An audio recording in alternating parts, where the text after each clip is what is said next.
Hi, this is Joe again with another review. And for the sake of this video, since I took a few days off, so I'm a little bit behind. So last week, of course, this is the second week of the baseball season, which is just ending now, and we're going to the weekend series, second week of the baseball season. And one thing I elected to do was last week was do an actual review in the actual anniversary of Camden Yards, because this year, the day doing this video, which is August, May, April, August, I'm rushing things a little bit. April 14th, which is of course the first day that the Braves' new stadium opened. It's going to be opening, I think, tonight for the first regular season game. But what I elected to do was last week to do a review of a stadium that opened 25 years ago. They kind of redid the whole genre of baseball stadiums. They kind of reduced the attendance, instead of having these cookie cutter stadiums that popped up during the 70s. And of course, the stadium, of course, is Camden Yards. So that's the review video I'm doing, which is, of course, but this is old VHS, so I don't know if they did a DVD of it, which is, of course, called "Welcome Home: The Inaugural Season of Oriole Park in Camden Yards." And of course, this is a video of the first season of Camden Yards, which took place 25 years ago. Yes, the stadium is now 25 years old this year. And of course, if any of you watch any of the Oriole games, you will see that the Orioles are wearing a special patch on the uniform celebrating that fact. So that's what I'm going to be talking about, the 25 years of Camden Yards. And of course, the most famous event took place 3 years later, which was the Cal Ripken game, which I already did a review of that particular video. Well, the video during this course is the highlight video of the first season of Camden Yards, how the stadium got built. It got picked in the downtown area, which is what there were stadiums that built in the downtown area before, like in Cincinnati, for example, Riverfront Stadium, and now the new stadium is built right there. Right where Riverfront Stadium used to be. So it's not the first time that the ballpark was built in the downtown area, but it started the trend to do that. It happened in Detroit. It happened, like I mentioned, it happened in Cincinnati. It happened in Detroit. It happened in when did it happen in Chicago, really? The year before, the new Comiskey Park, it's not called Comiskey Park anymore. It's called, I think, Cellular Field now. That opened the year before. But Camden Yards set the trend to have those stadiums pretty much look alike, or old-fashioned stadiums. And the stadiums during the 70s that came about, like Riverfront Stadium, which I mentioned already. The newer Bush Stadium, was actually built in the late 60s. You had Three River Stadium in Pittsburgh, and of course Veterans Stadium in Philadelphia. Were all exactly the same. The dimensions were exactly the same. They're all round, astroturf fields for the most part. And of course, there's also home of a football team, as well as the local NSC's baseball team. Well, when Camden Yards was built, it was the first one to say, "Hey, we're not going to have a football team in here." Because I think also because the Colts just recently moved out of Baltimore to go to Indianapolis. So Baltimore, at that time in 1992, when Camden Yards opened, did not have a football team anymore. Until, of course, about 4 or 5 years later, when the Ravens came in, which of course were originally the Cleveland Browns. Anyway, Camden Yards was the first baseball-only stadium since maybe the 1950s. I mean that's how long it's been since we had a brand new baseball-only stadium that was built. Maybe even the 20s or the 30s, because it's been that long. Because for cities to save money, they want to have one stadium for both teams. And of course, the first one was Shea Stadium. When Camden Yards was opened in 1992, it was a real novel stadium, and also knowing that it was the first, I guess you can say the first politically correct stadium. What I mean by that is they had sections for the disabled. They had multiple elevators, which I know Shea Stadium only really had maybe one or two elevators when Shea Stadium was built. Now, because of the Americans with Disability Act, they had to have multiple elevators. Make sure you have plenty of ramps, special wheelchair seating for a wheelchair person and an aide or a family member to sit next to him or her. And it was really also novelty because the stadium was dug into the ground. Instead of being the field itself being street level, the field was cut into 20 some feet into street level, so it's really lower than stadiums. I know they did that with the Tigers' new stadium or newest stadium. They did the same thing. They were dug 20-25 feet into the ground instead of being the field itself on the playing field being more on street level, which most stadiums are. That's because of the heat in Baltimore. I figured put it a little bit lower, but it might be a little bit cooler. But because they did that, the walls fly out of there. Well, in 1992, it proved that it's for how small it is, how beautiful the stadium is. It was sold out. They also built up a light rail system to bring fans to bring fans to the stadium. We don't need a car to get down there. I know I saw 2 games in Camden Yards, and it was boiling hot. I didn't understand how Cal Ripken played all those games in a row in that heat, or any of the other Oriole players for that matter, because when I went to 2 games down there, it was 98 degrees at 7:30 at night, and it did not cool off at all at night down there. I couldn't imagine playing a day game down there.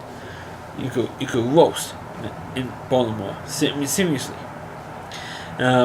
But the highlight video was very, very good. It goes through the whole season, but didn't really focus that much on Cal Ripken, who was still playing through his streak at that time. And we did mention that he re-signed an extension on his contract, and they mentioned that and how many games in a row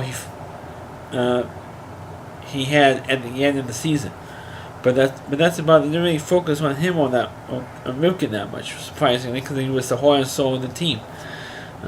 But he did focus on the young players, and it was cool that they saw parts of the stadium that most people, the public, who don't really see it. True, Camden Yards have tours. They give out tours of the stadium, and that's how I saw some of the areas. As a matter of fact, even though they give out tours of the ballpark, you're able to see it in the dugout, walk on the field, but not on the grass. They're not allowing you on the grass. That's on the warning track. And you're not allowed in the clubhouse. So I asked the tour guide, okay, how about the visitors clubhouse? You sure there's nothing in there that we could take? And he says, no, you're not allowed in the visitors clubhouse either. So we go to one of the suites, and the tour guide played a segment on this video about what the clubhouse looks like. And they have a weight room, the bathrooms, the showers, and they spent $110 million to build Camden Yards, and they had this little itty bitty shot. And Brady Anderson and I think Mike Devereaux showed you the clubhouse, and it had this little itty bitty shower heads. They were so big. And Cal brought in his own shower head and installed it. And of course, it was much better than the shower heads that were originally installed in Camden Yards. So all the showers got the Cal Ripken shower head. And of course, Brady Anderson kind of making a joke out of that. But of course, the Orioles finished second that season to the eventual world champion Toronto Blue Jays. But they had exciting games, and they also saw the food that was so including Boog's Barbecue, which is on Utah Street, which is right behind the right center field fence in Camden Yards on the street there, right behind where you see the B&O warehouse. Of course, I should mention, and I don't want to forget to mention this, but originally people were fighting mad for the Orioles not to build the stadium on that spot, and 2, it was controversy over the name. The reason is because approximately where center field is in Camden Yards is approximately where the spot where Babe Ruth's father had a saloon. Of course, and the stadium is about like 2 or 3 blocks for Babe Ruth's house. And you can see Babe Ruth's house at the main museum out of it. Right? By the way, for those who don't know, those who never been to Baltimore. So originally they wanted to name it like Babe Ruth Field, or Babe Ruth Park, or something, or something Babe Ruth related. But they decided not to do that because the area itself is named Camden Yards, and they used to have the railroad station there called Camden Yards, so they put the name Camden Yards along with calling it Oriole Park at Camden Yards. So it's it's a long name, of course, in most ballparks, except unless the name is actually named after a person. But which fortunately is not the case anymore, because they rather sell the naming rights to a corporation instead of a person who was involved with the team in some way. But I digress. So saying one a big fight naming it Babe Ruth Field or Babe Ruth Park or Ruth Park, but they named Oriole Park and Camden Yards, and they do have a statue outside of Camden Yards with a Babe Ruth statue, but they put the glove in the wrong hand. Slight mistake. And of course, if you go there now, they have a statue, also a statue of Cal Ripken there, which I have personally not seen. But the stadium is a beautiful stadium to see. They did a little renovation because behind home plate they had extra seats behind home plate and kind of shifted the infield a little bit, so the home runs would come so cheaply there. But I remember what it used to look like behind home plate, and it didn't have that brick wall back there. It was like a green fence, and the fence right behind home plate is like on TV, it's like this big. It originally used to be like about this big on TV screens, and people used to come out. That's where the tour used to end, and the tour used to go onto the field behind that fence. I don't know if it still does it because they shorten that entrance behind home plate, or that gate behind home plate. But it is a beautiful thing to see, and that city is copied. I think the architectural firm that built the stadium also built the stadium for the Rockies, Coors Field, for I think for the ballpark in Arlington as well. I think it was also another stadium that was the architectural firm had built, but also because the stadium itself fits about maybe 45 to 48,000 people, and so all the other stadiums across the country fit that mold, which have between 45 and 48,000 seats, like City Field does, but they add more luxury boxes, more luxury suites for the big businesses that invest money into the teams, into the franchises. So the average schnook, the average fan, it's very hard for them to get to afford those seats because it's up the prices so much that the average schnook can't afford to go to maybe like 1 or 2 games a year. And Camden Yards store actually kind of started that trend. But it is a beautiful ballpark to see, and I recommend staying for anybody, especially to take the tours, see the Babe Ruth house, and of course, I know I haven't spoken that much in the video because it's just stereotypical highlight video. I mean, which every team makes a highlight video every single year. So it's no different than any other film except of the Orioles' first season, which is, of course, I don't know if they made a video of any other season after that. Talking about for the whole season. It does 2 games. I think they were the Cal Ripken video, which I previously reviewed. But that was the event for Camden Yards. Even though Camden Yards was already 3 years in, I think it was actually the 4th season actually. It was the 4th season. I was counting how many seasons it was. It was the 4th season for Camden Yards when Cal Ripken broke Lou Gehrig's consecutive games record, and that moment was made that stadium. You know, the Cal Ripken breaking Lou Gehrig's record, consecutive games record. That moment made that stadium into a more into a real classic ballpark, and a moment that will last a lifetime. Literally, that moment. Because you're never going to have a player like Ripken who's willing to play every single day.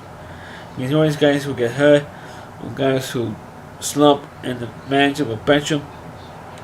So you're not going to have a moment like, or a player like Ripken who played every game for like 16 years in a row. I mean, you're not going to have a player like that anymore. But it was fun to watch Ripken play every single day, and that moment made Camden Yards.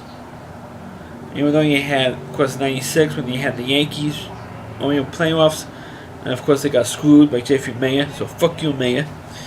But the stadium was just beautiful to look at and have fun in there. Even though I suggest you don't go in July or August or even June because it's so hot down there in Baltimore. So let me review of the first year of Camden, 25 years of Camden Yards. It's more of a documentary than a review of the video. So I suggest click on the video, please. Feel free to comment on. Please subscribe to my channel. Please forward this video to your Facebook pages. You can check out all my reviews on my YouTube channel. But go to rowdyc.com. That's RWDY and LC.com. Homepage of Valley Reviewer, Chris D. Moore. So check out all of the videos on his content. And also one more thing. Since I'm doing this video on Good Friday 2017, I'd like to wish all the Christians and Catholics and Protestants who celebrate Easter a very, very happy Easter. And of course, Passover is still going on, so all to my Jewish, my friends, my family, my subscribers who are having to celebrate Passover, have a very happy Passover. Try not to overdo it with the matzah. Thanks for watching, and catch you all next time.